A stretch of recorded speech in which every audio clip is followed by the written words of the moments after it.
BNP মহানগরের ভারপ্রাপ্ত সভাপতি, আজকের সভার সভাপতি জনাব মিফতা সিদ্দিকী বক্তব্য কার্যক্রম করছে।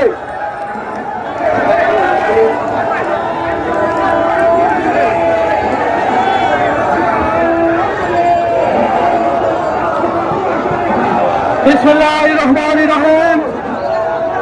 আন্তর্জাতিক গণতন্ত্র দিবস উপলক্ষে কেন্দ্রীয় কর্মসূচির অংশ হিসাবে সিলেট বিভাগীয় শোভাযাত্রা পূর্ব এই সমাবেশে এবং সহযোগী সংগঠনের সর্বপর্যায়ের নেতাকর্মী মঞ্চে উপবিষ্ট বাংলাদেশ জাতীয়তাবাদী দল জাতীয় নির্বাহী কমিটির সম্মানিত সাংগঠনিক সম্পাদক, বৃহত্তর সিলেটের কৃতি সন্তান, হবিগঞ্জের তিনবারের নির্বাচিত মেয়র,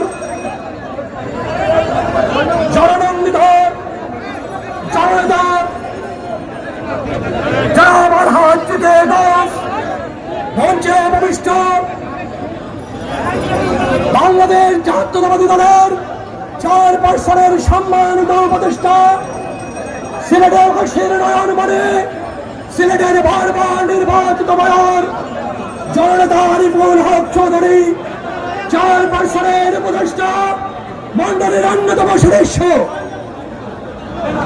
এই সিলেট 12 কোটি মানুষের প্রাণ প্রিয় নেতা, আমাদের সিলেটবাসীর প্রাণ পুরুষ এমিলিয়াস আলীর সহধর্মী জনাব তাহসিন আনুষ্টি লোনা সহ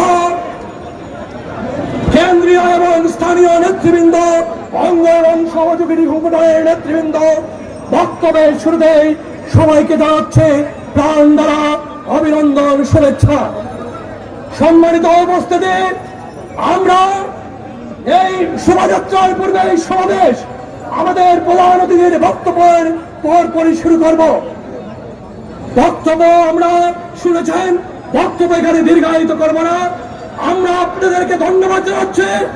এই ফ্যাসিস্ট মুক্ত হাসিনা মুক্ত বাংলাদেশে 17 বছর ধরে যে শেখ হাসিনা বাংলাদেশকে রক্তে রঞ্জিত করেছিল, মৃত্যুর উপত্যকা বানিয়েছিল, লাশের উপত্যকা বানিয়েছিল, সেই লাশের উপর দিয়ে আজ গণতন্ত্রের যে অভিযাত্রার সূচনা হলো, সিলেটবাসীকে সাথে নিয়ে আমরা দেশ নায়ক আগামী রাষ্ট্রনায়ক তারেক রহমানের নির্দেশে বিএনপি আজ শোভাযাত্রা করবে।